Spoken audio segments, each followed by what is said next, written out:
В одном небольшом городе жила молодая женщина по имени Эмили и ее маленькая дочь София.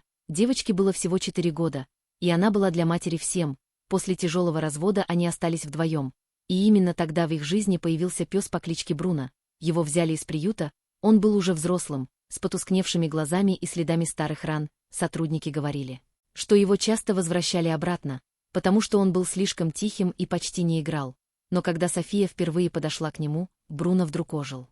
Он осторожно лизнул ее руку и с того дня больше не отходил от нее ни на шаг. Он спал у ее кровати, провожал в детский сад и всегда встречал у двери, словно ждал только ее.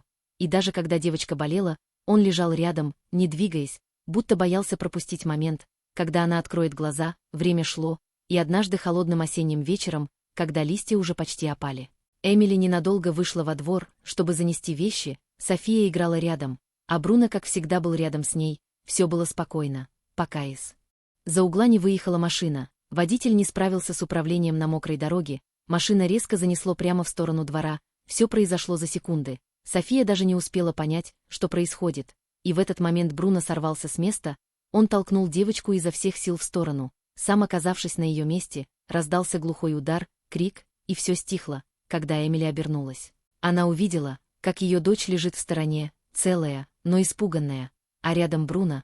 Он еще был жив, он тяжело дышал, его глаза искали только Софию. Девочка, не понимая до конца, что произошло, подползла к нему и обняла, шепча сквозь слезы: «Бруно, вставай, пожалуйста, пойдем домой». Но он уже не мог, он лишь слабо вильнул хвостом, как делал это каждый день. Когда встречал ее у двери, Эмили опустилась рядом, не сдерживая слез, понимая, что он только что сделал. Бруно медленно закрыл глаза, словно убедившись, что с девочкой все в порядке, и больше не открыл их. Прошло время, София выросла. Но каждый год в тот самый день она приносит к маленькому памятнику во дворе свою любимую игрушку и тихо говорит: «Я помню», потому что в ее детстве был один самый верный друг, который не умел говорить, но однажды сделал выбор, за который не каждый человек смог бы ответить, и отдал свою жизнь, чтобы она могла жить.